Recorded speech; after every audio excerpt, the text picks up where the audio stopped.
because you were the first person I spoke to.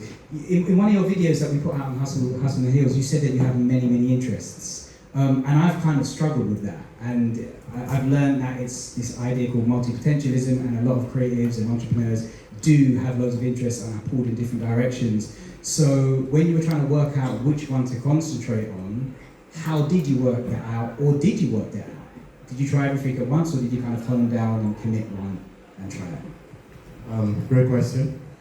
I think me personally, I've always thought that being maybe good at one thing doesn't exclude you from being potentially good at another thing. So I've never really chosen, so much that I still work as a doctor, I still own a business in a completely unrelated industry. I studied on the side, so I've always felt that as long as I had the energy, I'll keep going. And that, I think that maybe, obviously we have a limited time, and to make, in order to make the most of it, I think that, if you do have the energy and you're that passionate about different things, then why not just go for it. So for me, I think to answer short, I think is I've had a pretty good drive in for things in different domains, and that's just what kept me from concentrating on one particular rather than all of them as I do now.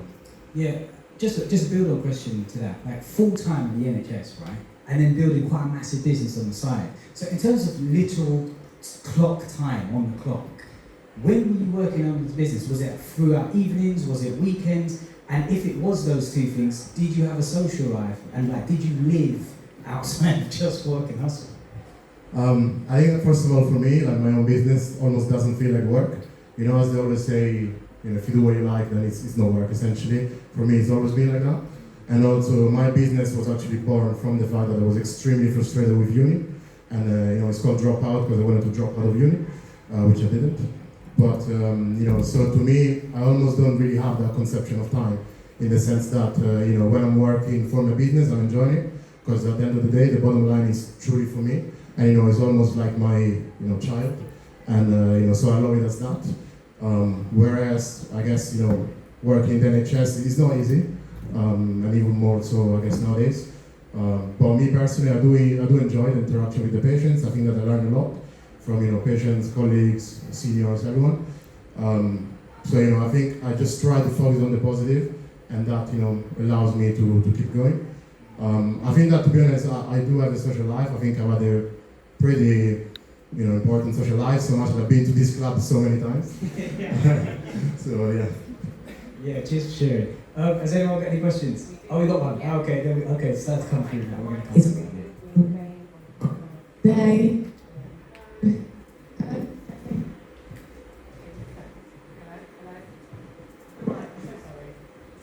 Do you want my mic? Oh, there we go. It's back. Hello, I'm Ethel Tamper. Nice to meet you all.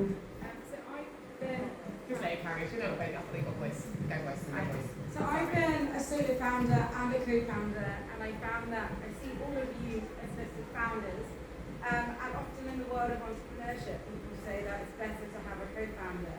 I'm really curious to hear about your decision to just go forward as solo founders, and what that journey's been like for yourselves, and what you'd say to people considering it who might be discouraged by the conversation. Yeah, it's a great question. So for those that didn't hear, for those that are founded by themselves, without a co-founder, was that, I guess, the decision you wanted to take and how you navigate that? Is that about right? Yeah. I'm just going to answer this one because I've actually been a founder and a co-founder, and I had a bad experience as a co-founder where I had one of my businesses I was sharing with somebody, and it eventually, with the best intentions, everything started great, but over time, the co-founder sort of stopped putting in the work. And for me, it was a really difficult time because I was also friends with this co-founder. So it was quite challenging because it meant that your relationship is already slightly awkward. And, life happens for people, and sometimes you're really invested in something, you've got the best intentions, but then things happen, your priorities change. And for me, I really enjoy being a founder alone because for me it's the weight of everything is on me, and as much as that is really hard and it's quite a burden, I'm sure a lot of the rest of the guys on the panel here will be able to say exactly the same thing. At the end of the day, there's no one else to blame in a way but you. So for me, I like having sole responsibility, because then when it goes wrong, it's all my fault too. But I do think if you have an amazing co-founder, if you have somebody who is like-minded, that is the dream. You know, like a problem, what's it, a problem shared is a problem halved. And I think if you do have the right partner, you could probably, you know, go 10 times than what you could do alone. But I think the difficulty is when that co-founder doesn't play their part, it can also be like dragging a child, you know, like, and that's difficult. It just, so from my experience, unless you've got exactly the right partner to work with, I like to carry the responsibility alone. But Chloe, carry. I like that. I've never had a co-founder. I've always been a solo founder, and I've run my business for 9 years.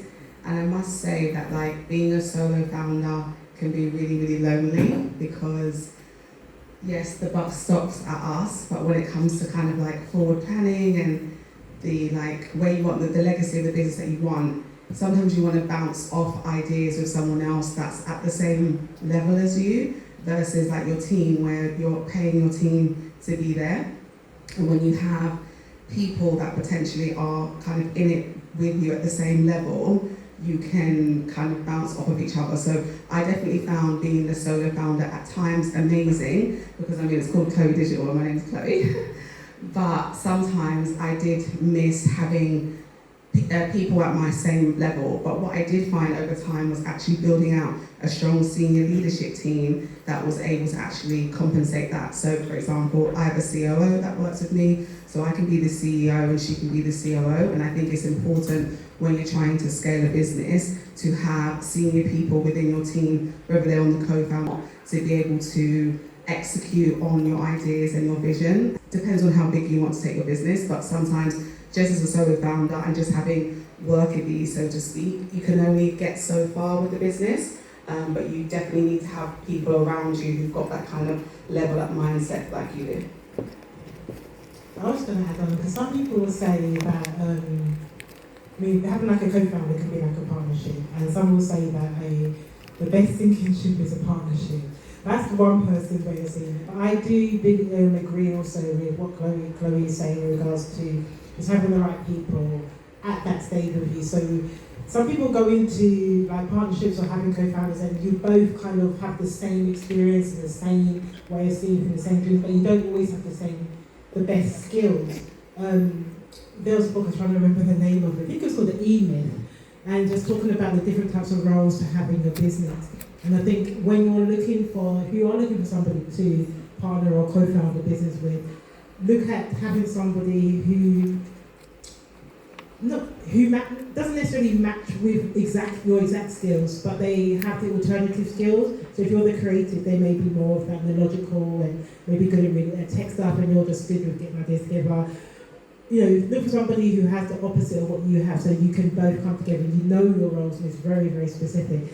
I have just co-founded, because my business just actually happened organically. I was at university, my degree, my first master's, yes, I have multi.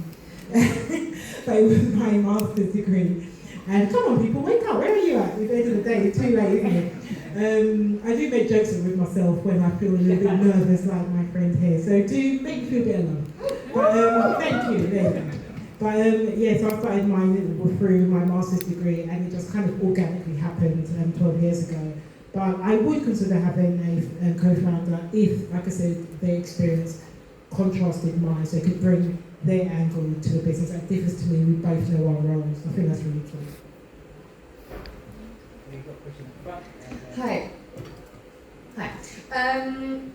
So there's a couple of people who work in the health space, so this is maybe a little bit more specific to that. So I work in women's health, mainly supporting women who are navigating women's health kind of challenges or issues.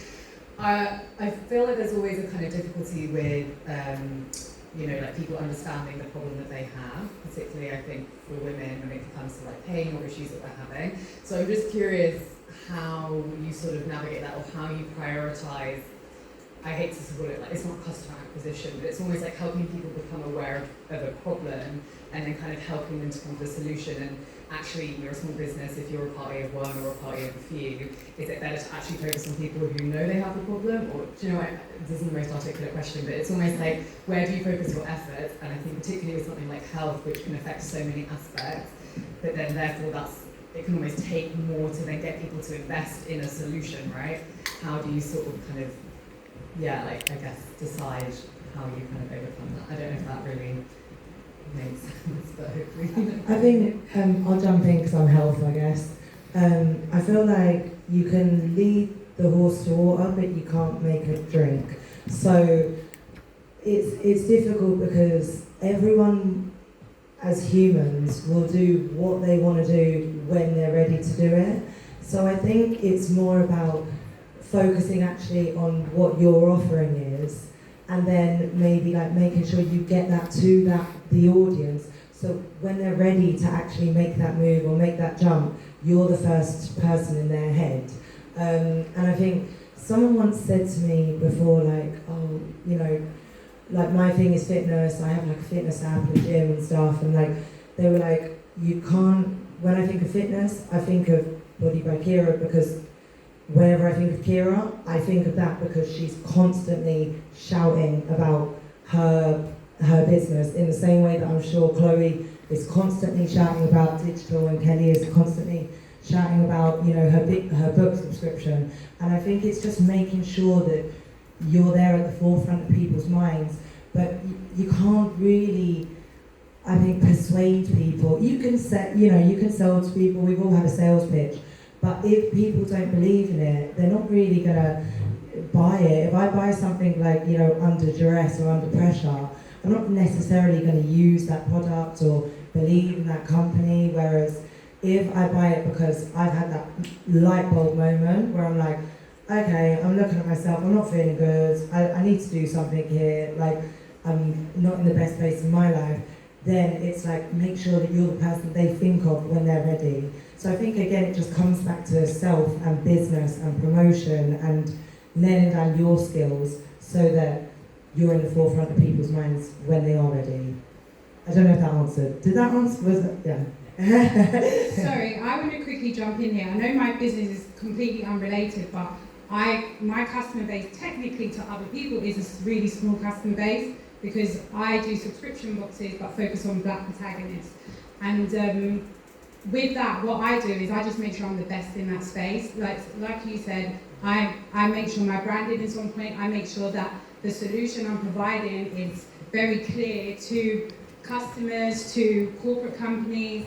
And so as much as technically to people, oh, it's just a subscription box that delivered to homes and stuff, I actually work with schools, I work with corporate companies. I thought I cut out. I delivered like the inclusion talks to banks and stuff. And so sometimes being a small niche is a good thing because it's easier, I can focus more because I know who my target audience is.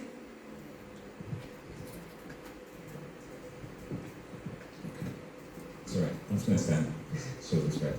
I had a question, just in line with your businesses, and it's more of a positive one. In line with how long you've been running each of your businesses, who in your circle do you share your successes and losses with? I found that fun at times over the course of this year. My successes, I'm slowly building a circle around me. People I can just say, hey, we just made this deal, bro. What do you think? And I can be giddy about it.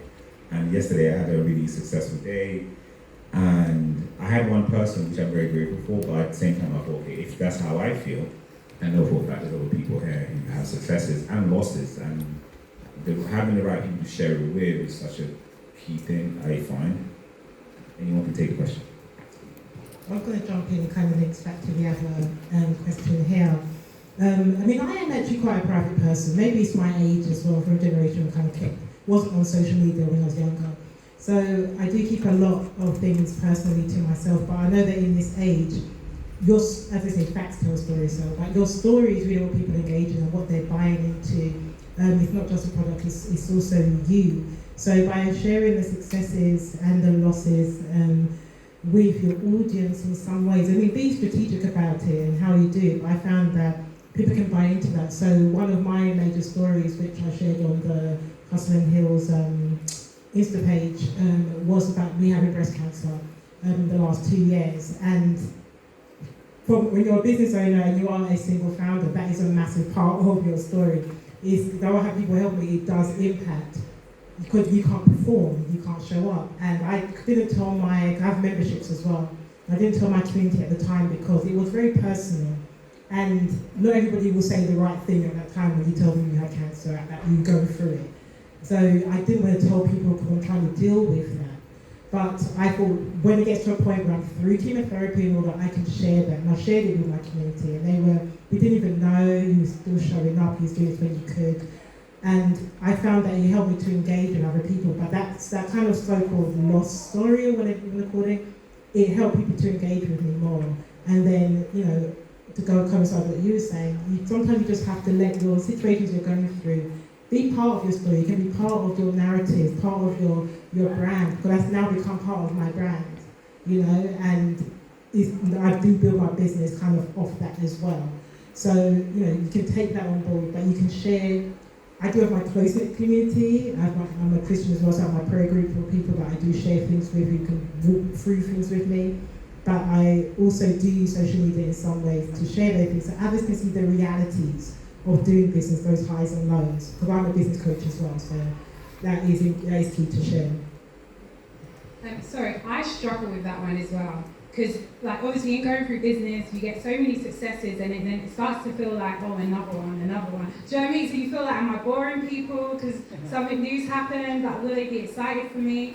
But recently, I've realised that I've built a strong community, and so maybe, say, my small network might not necessarily be as happy, I don't know, but the community around me, just seeing their feedback has been absolutely amazing. And I have the support of my mum, who literally comes everywhere with me. And so she is literally who I call every time that we make a deal or there's a loss, and she's like my support network in that sense. So I think, sometimes if the loud noise is outside, don't focus on them. I focus on my customers, my community, tell them all of the wins, and they're as proud as me. So I just want to add to that. I love that question because I feel like as a woman, especially a black woman, don't like to share when we do great things, but that ain't me. I will share because at the end of the day, I work hard, so when I do something amazing, I've got a group of people that I can share that with. So I've got a peer-to-peer group of other women who are all entrepreneurs. So I know casually, if I tell them, roll up and say, yeah, we closed that deal, it's 100 grand, we do this 250, they're not looking at me like, what? Secret evil eye. They're just get it, sis. And then afterwards they come back to me and say, yeah, I just went to Vienna with this brand and this has happened. And the camaraderie between us two of sharing those successes helps pump each other, but also the losses as well. So if I'm going through something, I might send one of them a voice note and be like, save this voice note because I want you to replay it to me in 3 months' time because I know I'm not going to feel this way again. I had one friend actually the other day, she sent me a voice note and she's got a very high profile job and she's going to leave it. And she's just been to and fro about leaving the shop to start her business. And she sent me a voice note saying, Chloe, I'm done. April 1st, I'm out of there. And I said, I've clicked the keep button. And I put a notification on my phone. So April 1st, you better have handed in your notice for that job. And I think that peer-to-peer piece is really important. But I second what you said about the personal brand piece, because obviously I work with creators, so who am I not to talk about personal branding? And I think it is also important to share your wins and losses with your community. It doesn't mean you have to do it at the time where you're feeling it, whether it's a loss that might be hard for you. It doesn't mean that because you didn't share it that day, doesn't mean you can't share it a year from now. A personal story I shared many years later was that I had alopecia. You wouldn't be able to tell now, but I lost all the hair on my head the year I started my business back in 2014. And they didn't know why it happened, and a year later, all of my hair came back. It was so bizarre. And at the time, my father was like, is it because you run a business? Maybe you should give that up. And I was like, I prefer to have no hair and run this business than to give it up. But I didn't share the story for a long time, but I knew at one time I did want to share the story, and when I eventually did share it, I was able to connect with other women who had gone through hardships that they didn't share. And I think sometimes with social, when you see people working out loud all the time, it can be a bit intimidating to think, oh, like, I'm not ready to open up the way they have, like, so vulnerably. It doesn't mean that just because in the moment you didn't share it, you can't do later. Cool. I've got a question for Kira. So a lot of your success definitely comes in that lockdown period and transitioning out of that. But because your business is so front-facing, it's all body conscious. I wonder for you, offline, was there any pressure to maintain a look because of that was what almost catapulted you? Yeah, I think it was like internalized pressure though. Like no one actually cares. You know, like, and I say this to people all the time, like girls say to me, oh, I don't go to the gym because, you know, I do your abs because I'm not comfortable or confident in the gym. And I always say, like, when we're in the gym, we all are literally looking at ourselves in the mirror. We are all thinking about ourselves. You know, like sometimes, I don't go to the gym anymore because I'm doing it for work, but, you know, I'd be on the treadmill and I kind of, in my ego, I was like, everyone's looking at me. Yeah. And then you kind of take out your headphones and you look around, no one gives a shit. You know, so I think, yeah, it was internalized pressure. It would be like, especially with Instagram or social media, like, you know, do you look like your pictures? Does she have a good body? Or, you know, like things like that. But actually the truth is, people aren't thinking that, really, generally. And if they are, like, there's something wrong with them. That's like, you know, if I'm looking at somebody and I think about what they look like, that's me deflecting my insecurities. And I think it took me a long time to kind of like adjust to that. It took like a couple of years to get through it and then be like, I just don't care. Like, I am what I am, I look like how I look, you know, it is society. I think we've done, also across the last 5 years, I think there's been a real turn and everyone's sort of come back to like authenticity. I think about, you know, the last 10 years, 5 to 10 years ago, it was very, very fake. I think like social media was fake, everything was fake. And then I think, you know, you even notice how the algorithm now, like, it kind of favours authenticity across the board. And I just think that's probably a personal journey for everyone. And even when you step into business, it's like you versus business you. You have to kind of like go through a journey to figure out like, who am I? Because you get lost in like, well, I'm this business owner, or I'm, you know, an athlete, or I'm a doctor, or I'm a writer. But actually, like, I think it all comes back to just you being you. And a little bit, Jacqueline and Chloe both touched on it. I think that these days, like, you are your business. There's not really any business now where, like, you can't Google the founder, you can't then search them on Instagram. Like, I've done it before, you know, like Barry's Bootcamp. I was like, who is Barry? Anyways, I found Barry. So, and Barry is nothing like what I expected. But, like, I was like, that's so cool. Like, this is, you know, when it's like, you've seen the brand, and I think we kind of, we're all nosy and we have information at our disposal. So it's knowing that you are just going to be linked without, you know, whether you want to or not, people will find your business, they will find the owner, and they will make their opinions and assumptions on you. And I think it is hard when there's a spotlight on you. But again, it just comes back to your self-growth and your journey within yourself and just accepting yourself. Thank you. It's just my follow-up question was just with when that attention came from you just doing those lives, just you, maybe it was small numbers, when it soared, how did you like deal with that? Especially with building up after that, the gym, the brand. Mental breakdowns, like, no, it's hard. And I think anyone on this panel will probably say the same thing.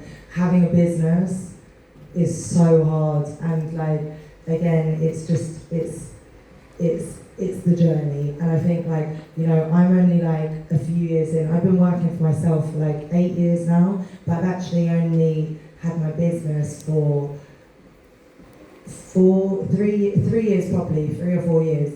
And I feel like now I've finally got to the place where I'm like, okay, I know how to cope with this. Again, as Chloe said, it's building out a team. It's like offloading work to the right people. It's not feeling alone. And also, like Jacqueline said, it's not being afraid of failure and being transparent about it. Because I think when you try and act like everything's good and I'm great and I'm doing so well and business is wonderful, it's like, that's quite a lot of pressure. Whereas when you actually just say to someone, I'm having a really bad week, like, this went wrong and this has happened and I'm worried about sales over here, and like then people they relate to it and it just takes all that pressure off and you're like, okay, cool, I'm just a human figuring it out like everyone else. And I think when you relieve yourself from that, you will soar. But while you're kind of like holding all of that pressure, it's quite it's stifling. Thank you. I've just got a question over here, panel. My question was regarding brand expansion and line extension. So you're all founders, and of course your business is your baby. What happens? So currently I'm in the process of growing the business. So like I said, I'm an interior designer. So I've got Felly Interiors, I've got Felly Home, which is homeware. I've now had my son, who's 9 months. Tomorrow or today? Tomorrow. He's 9 months tomorrow. So I'm going to be starting Felly Kids. But of course, I've not got the capacity. So what would you suggest if I don't want to bring on another founder? Like, what sort of advice would you give to me in regards to running this new Felly Kids? Of course, I'm a new mum, so I'm only learning myself. But I do have a vision for it. However, I don't personally want to be the one behind the socials, running it, going around doing the PR. What sort of advice would you consider like giving a profit share to someone or like a percentage so that you're not actually like paying somebody but they have the weight of the responsibility with you?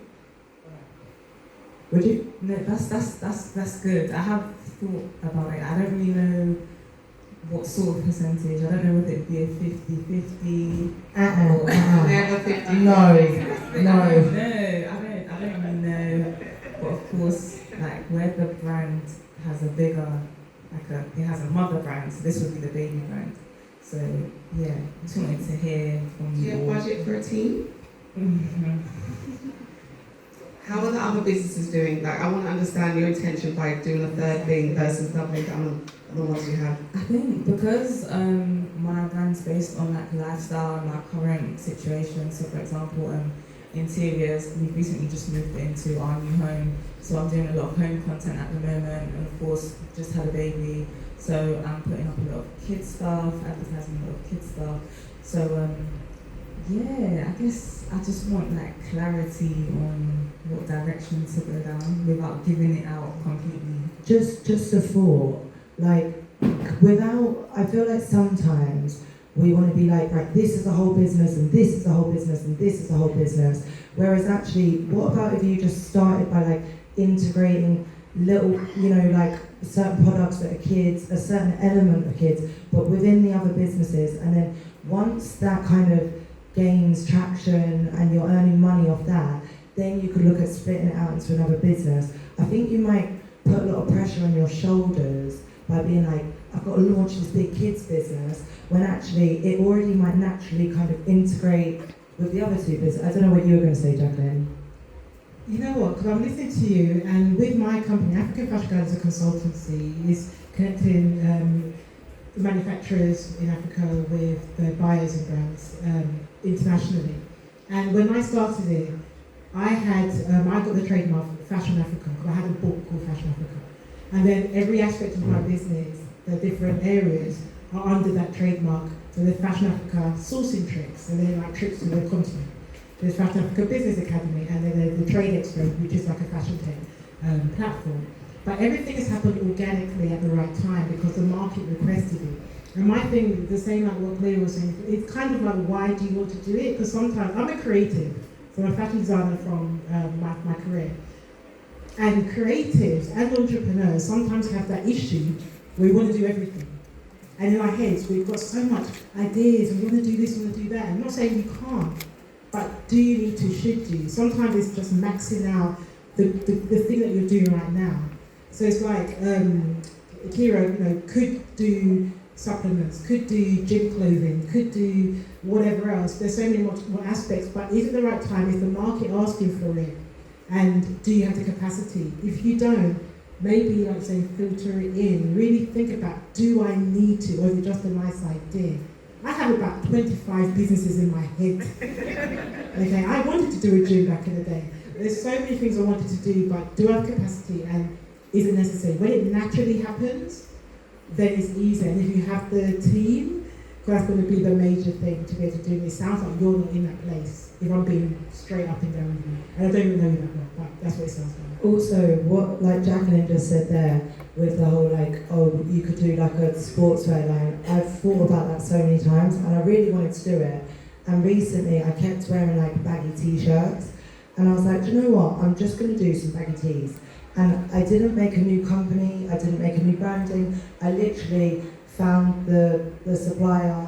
I sourced them. We dropped them. It's doing great.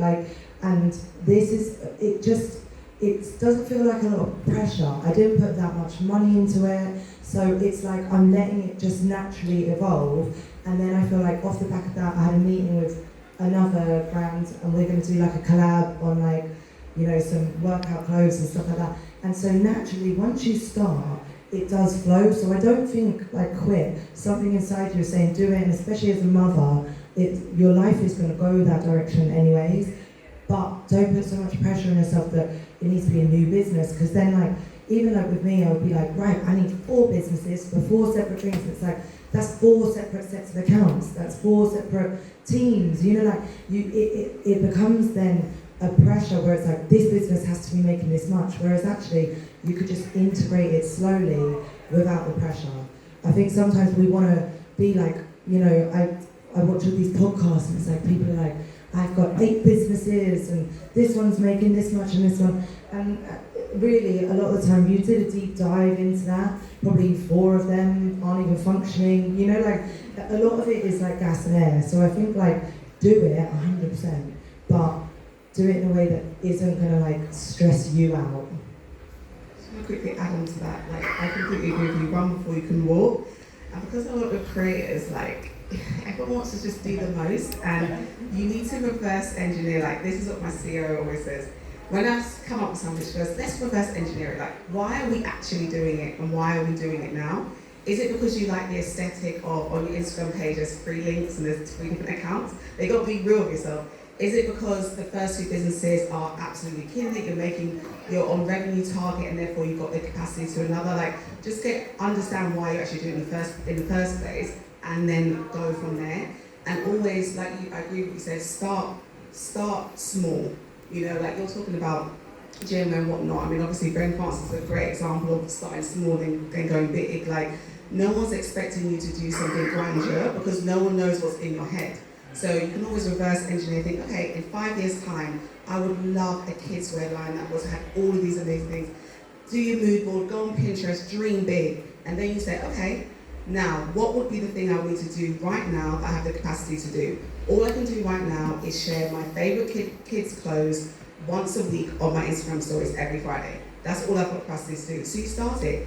Then once you start it, you're going to start getting some DMs from some other mothers being like, these are amazing. Then you say, okay, I'm getting a few DMs. Maybe I'll start a newsletter for these people so that I can then consolidate those finds so it's easy for them to find. Then you start it, just go slow. Even though you've got this big vision in your mind, it doesn't mean because you don't start there that it's not going to come true. And then also when you go slowly like that, you're enabling the community to guide you as to what problems that they have similar to you that you can provide a solution for in the future. But if you think you do it at first, you think you've got everything, but you don't because you want their input on it.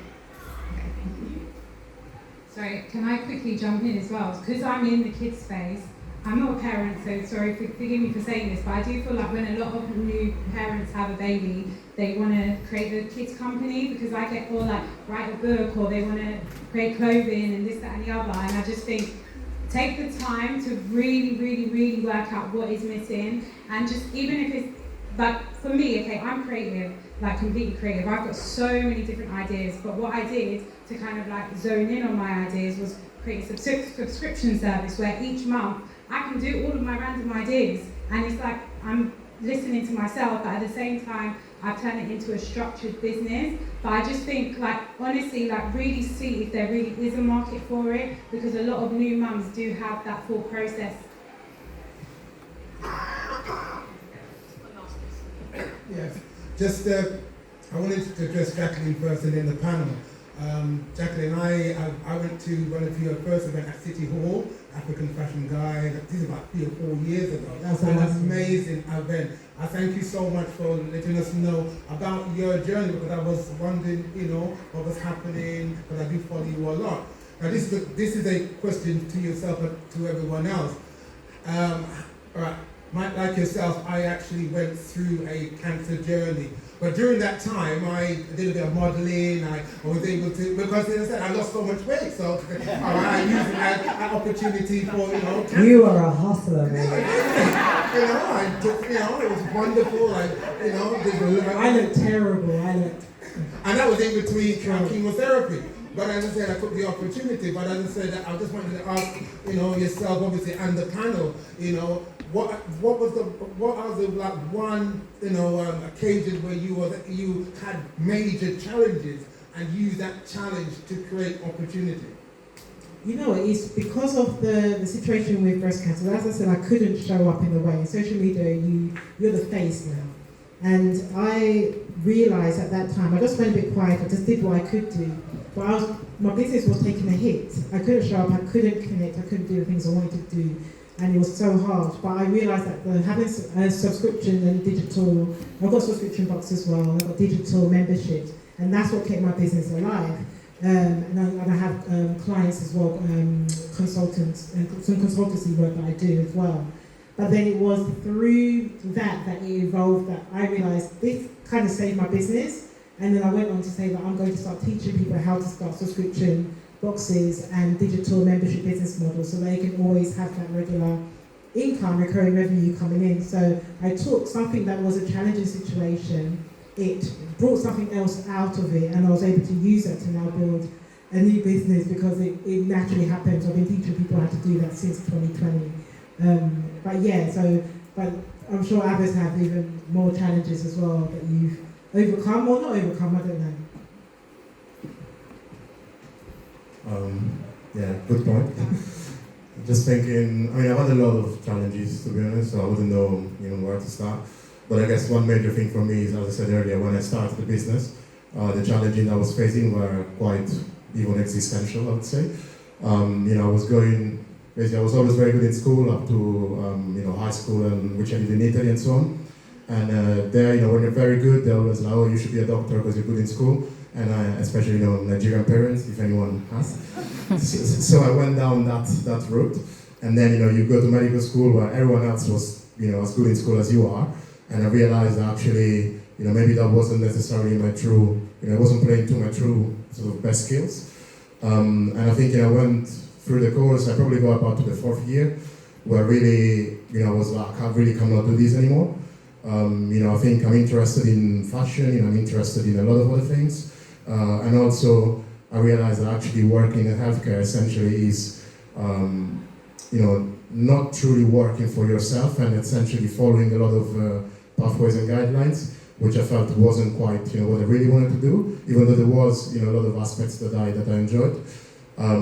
So, I think for me, really the difficulty was deciding, okay, I'm really going to launch my business, and it's going to be a structured business, and I'm going to give it my 101%.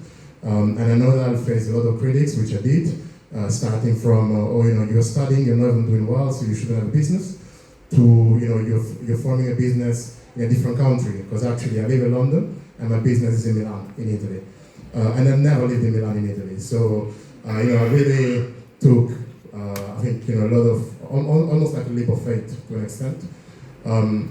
But then again, I guess, I think it's in the period of difficulty that, you really realize who you are. And to me, that was really this is truly what I stand for. Doing something that I really enjoy, giving my 100%, and as I think you said earlier, if you fail, it's on you, which I love that, because I think I've got no one else to blame. To an extent. but I think that's quite important. So to me, I think, as I said, those challenges have helped shape my mindset, and I think now, 5 years down the line, I think I've grown a lot as a person. I don't party here as much as I used to, but that's sort of my takeaway. Love that.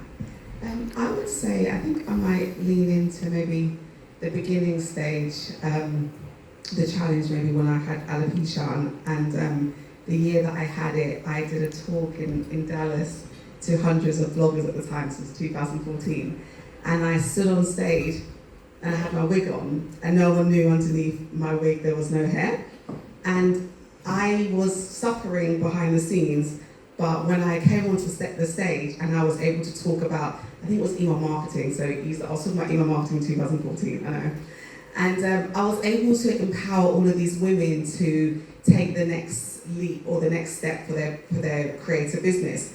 And the impact that I had was so tremendous that still to this day now, when new people sign up to our service, they say, oh, I met you in 2014 in Dallas. And something triggered in my mind when I had this kind of euphoric moment where I was like, I was dealing with so much, but I was able to give. And by me giving, I was able to receive so much that is still benefiting me 10 years from now. And I feel very, very blessed to have learned that so early on, because then I realize now in every adversity I've ever had in the business, I never retreat. I'm always giving more, because I know that it always come back in tenfold. So mine is probably literally, again, the foundation of my business. If you don't know how my business started, basically during lockdown, I was a PT before lockdown. I was training in a gym in North London. I was teaching classes. That was like my bread and butter. That's how I got paid. And obviously then lockdown happened. So like gyms were closed. I was like, oh. I literally went to Argos, got a squat rack, put it in my living room in a 1-bedroom flat. So yeah, it was a mess. Like I had like kettlebells all over the floor, and just like day one, I remember crying to my mum. I was just like, Mum, I don't know how I'm gonna like pay my bills. It's same as everybody. I think we all were just like, what do we do? What's going on? What's going to happen? But it's different when you're self-employed, especially because there was no cover, there was no furlough, there was like. It was literally like, oh my God, so my back was against the wall. And then initially I just was like, actually, as long as I can train, I've got some savings, as long as I can train, I can get through this. And that's why I got all the equipment. And I said to people on Instagram, do you want to do a workout? If I went live on Instagram, this was before like proper lockdown. So some people were isolating, some people weren't. It was still like the weird bit of time, but because Spain and France and everywhere else had kind of gone into lockdown, I thought there's a high chance we're going to follow suit here. And so I said to people on Instagram, I did like a poll, like if I did a live workout, mainly honestly for my sanity, just so I felt like I was doing something, I was like, would you join? And literally it was like 1,000 people straight away, yes. So then I was like, okay, I said it now, so I need to do it. And honestly, like I get so embarrassed. I hate videos of myself. I hate pictures of myself. So going live was like, I was up all night. Like I felt sick. But it felt like, well, there's no other option. There's no other way for me to get what I do to other people unless I go live. And then literally day one we had 500 people. Day 2, 2,000. Day 3, 3,000. And it just got bigger and bigger. And it became like a party. It was just like, because we were saying this in the back, like. Even Kelly did a couple during lockdown, and it was somewhere to log on. And so eventually, after maybe like 2 weeks, I thought, okay, I need to figure out a way to make money now because like bills are coming. So I said, like, I'm really, really, really sorry to like have to ask, but I'm gonna make this paid because, and as a woman, that's another thing I would say. We're like, sorry, like. I've got this thing and I'm going to do it and I really don't want to ask for your money, but I have to. Whereas I feel like men are just like, yo, pay me. Like men are just different. In business, I've noticed men and women, we're so polite, we're so nervous. Like I'm trying to step into my masculine a bit more. But within, we ask for permission. we do. We ask for permission. permission. And we apologise. This is the price. Yeah. It takes a lot of practice. It's against our nature, but I think I see more of it. And within day one, I had I said, we're going to make it like £15 a month. I'll do a workout every single day. Just come and join me. I'll be your gym. And we had like 4,000 people sign up for the first day, and they crashed the site. And so that was something where I was like, I was crying 2 weeks before to my mum, didn't know how I was going to pay my bills, scared to go on Instagram, like scared of all the trolls. I thought everyone's going to rip me apart. And it was like, the build, within 3 days we had 10,000 people subscribe. So when you're just like, okay, like actually I did this. And this was one thing that I think Collar kind of said something about adversity earlier. And I just think that often it's those moments, and also when you feel like nobody really knows me, so I can go for it, like you're less ego driven, you don't think that, you're just going to do what you need to do to get to where you need to go. And I think sometimes in business we lose that because we worry about like if it's beneath us or if we should be doing this. And actually, you need to stay hungry. You need to just go for things when the opportunity is there. Strike. And as Collar and Chloe touched on, it's the adversity, it's the struggle. It often brings like the ideas, the business ideas. Like something's not working. Well, maybe I could like make this, and maybe I could sell that, and then suddenly you've got a whole business. So I think it's really like there really is beauty in the struggle. It's just hard to see it in the moment. Thanks, guys. So, to be honest, I've had so many struggle moments, so many, but I'm a believer in I see the positive in everything, and I'm so solution focused. So even with my subscription boxes, literally like a week before the boxes were meant to be out, my supplier of boxes said their machine broke down and I'm not getting my boxes. So I'm like, what am I going to do? But I realised school was about to start, so I was like, let me see how cheap book bags are. So all of a sudden everyone that month got book bags, and it was actually like a really good marketing moment for me because all the kids were walking around with their Woke Babies book bags, and it was a solution.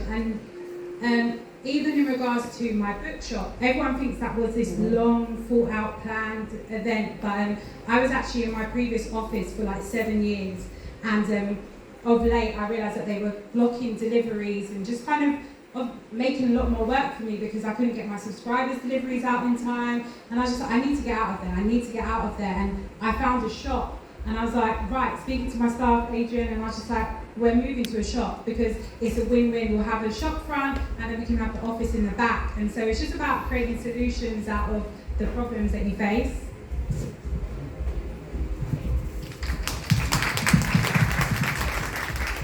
You know what, I know we've got hands up, but we are near enough 10 minutes over time on which is the last. Say what? There's a party going on. Yeah, and exactly. The rave's already started in the main room. Can we please give Chloe, Cara, Colin, Jacqueline, and Kelly a massive round of applause? Thank you very much, guys. We're going to stand up and give them some roots. Thank you so much for sharing stuff. I don't know if you guys are still going to be jamming around for a little while because we're here. We've got a party till 8, and also the food vendors open till 7:30. So if anyone wants to keep networking and jamming.